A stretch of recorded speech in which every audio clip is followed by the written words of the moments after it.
मुंबई के महाराष्ट्र में एक चिलगोजर है जिसका नाम है बाबा खान।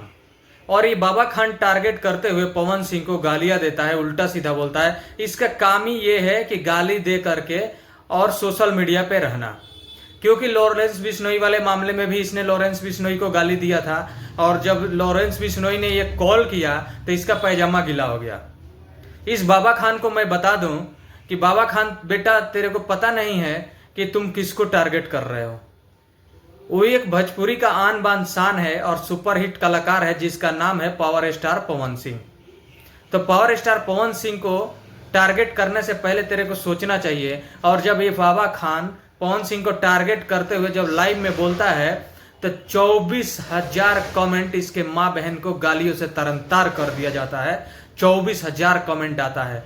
जरा सोचिए कि इस बाबा खान को 24,000 कमेंट से माँ बहन किया जाता है, फिर भी ये बाबा खान सुधरने वाला नहीं है। तू चूतिया बाबा खान, मैं तेरे को बताऊं कि है हिम्मत, तेरी है हिम्मत तो तू बिहार में आके दिखा दे। देख, घर से तो कुत्ता भी भौंकता है, अपने घर में तो कुत्ता भी भौंकता है,